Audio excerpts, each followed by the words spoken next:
मैं हूं आपके साथ अर्जिता मिश्रा। वक्त हो चुका है न्यूज बुलेटिन का। आइए नजर डालते हैं इस वक्त की बड़ी सुर्खियों पर। पन्ना टाइगर रिजर्व में कथित रूप से आपसी संघर्ष में मारे गए बाघ पे 130 का कटा हुआ सिर और हाथियों की खोज के लिए जिले के गोताखोरों ने दिन भर के नदी के तल को खंगाला। अभियुक्तों द्वारा सिर और हथियारों को नदी में फेंके जाने के लिए बताए गए स्थान के आसपास आधा दर्जन से अधिक गोताखोरों की टीम ने सुबह से शाम तक रेस्क्यू ऑपरेशन चलाया। लंगर डाल कर नदी के आसपास के क्षेत्र को खंगाला गया, लेकिन कुछ भी हाथ नहीं लगा। बता दें कि बाघ पी 130 की 7 अगस्त को कथित तौर पर एक अन्य बाघ से हुए संघर्ष में घायल हो गया था। घायल अवस्था में ही नदी में गिरने से उसकी मौत हो गई थी। इसी दौरान बमीटा थाना क्षेत्र के ग्राम पोलकाहा निवासी 4 आरोपियों के द्वारा उसका सिर कुल्हाड़ी से और प्राइवेट पार्ट को धारदार हथियार से काटने के बाद उसे नदी के पास से एक टापू में जमीन के अंदर दबा दिया गया था, जिसे एसटीएफ जांच के आदेश होने के बाद पकड़े जाने के डर से उन्हें गड्ढे से निकालकर नदी में फेंक दिया गया था। इन्हीं की तलाश के लिए होमगार्ड के गोताखोरों द्वारा सुबह से रेस्क्यू ऑपरेशन चलाया गया, जो पूरी तरह बेनतीजा रहा। केन नदी में हम लोगों ने रेस्क्यू ऑपरेशन किया था कि जो भी अगर बाघ का कुछ बॉडी के पार्ट्स मिलते हैं या उसको काटने में अगर कोई हथियार वगैरह भी इस्तेमाल जो किए गए, जैसे कुल्हाड़ी और चाकू की बात थी, अगर वो भी हमको मिल जाए, क्योंकि बताया था अपराधियों ने कि वो उन्होंने नदी में डाले हैं, वो स्थल भी हम लोगों को उन्होंने बताया था। तो इसके संबंध में हम लोगों ने एक रेस्क्यू दल भेजा था, परंतु दिन भर के प्रयास के बाद में उनके हाथ कुछ लग नहीं पाया, क्योंकि घटना थोड़ी सी पुरानी हो गई, तो शायद इस वजह से वो सारा सामान या अन्य कोई बॉडी पार्ट हम मिल पाया।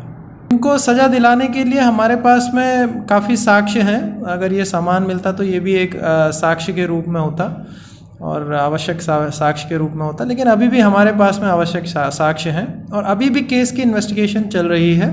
जब तक इनका कोर्ट में चालान नहीं हो जाता तब तक इन्वेस्टिगेशन जारी है और हम आगे कोशिश करते रहेंगे कि अगर कोई भी साक्ष्य इस घटना से जुड़ा हुआ उपलब्ध है किसी भी रूप में, तो हम उस तक पहुंच पाएँ। इसमें 2-3 का मामला था, जिसमें अभी तक 4 आरोपी गिरफ्तार हो चुके हैं। पन्ना से सीनू संवाददाता विजय दुबे की रिपोर्ट। प्रखंड के कसमार गांव में एवं रामपुर गांव में सामुदायिक स्वास्थ्य केंद्र से ग्रामीणों को मच्छर से बचने व मलेरिया बीमारी से बचने के लिए मच्छरदानी का वितरण किया गया।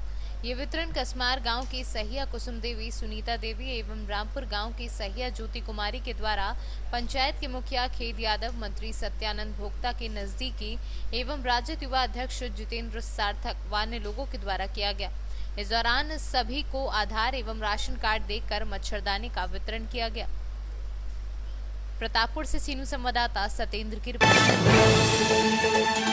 प्रखंड के योगी जी के महंगाई एवं गांव वार्ड नंबर 9 के हजारों ग्रामीणों की मांग पर मुखिया प्रत्याशी रंजू देवी के द्वारा योगेंद्र यादव के घर से योगी जी पी के पथ तक कुल 1 किलोमीटर सड़क बनाने की प्रक्रिया शुरू कर दी। ये जर्जर सड़क कीचड़ युक्त थी, जिसे मुखिया प्रत्याशी रंजू देवी ने जेसीबी मशीन, ट्रैक्टर व मजदूरों के सहयोग से 2 से 3 फीट कीचड़ को हटाया गया। इस जर्जर पथ को बड़े बड़े पत्थरों एवं मोरंग से भरकर निर्माण कराया जा रहा है।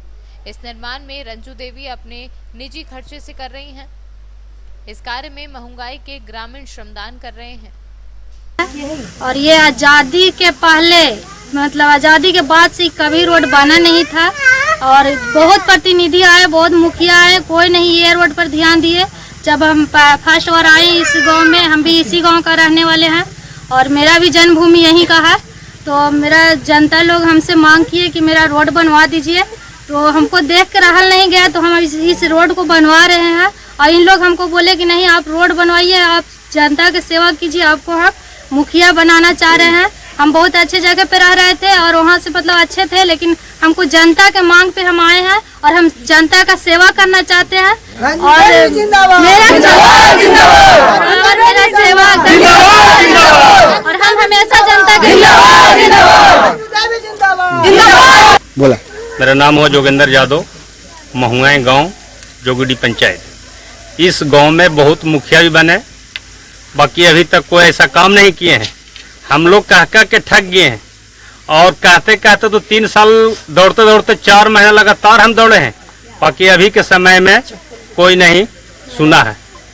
और जब हम लोग सोचे कि अब नहीं होगा तो हम लोग यही सोचे कि अब मुखिया हम अपना मर्जी से जो हमारा काम कराएंगे उनको हम मुखिया बनाएंगे। प्रदीप यादव है। फिर से मेरा नाम प्रदीप यादव है। यहाँ पे रोड इतना बुरा स्थिति था कि नर्क से भी बदतर स्थिति यहाँ के लोग जी रहे थे। इस गांव में 1000 से ज्यादा लोग यहाँ जीवन यापन करते हैं। यहाँ के लोगों का मुख्य आवागमन का मुख्य साधन ये रोड था, लेकिन नर्क से भी बदतर स्थिति में जी रहे थे लोग। तो हम लोग के बीच आए रंजू देवी, इन लोग हम लोग समस्या बताए कि ऐसा ऐसा यहाँ की स्थिति है।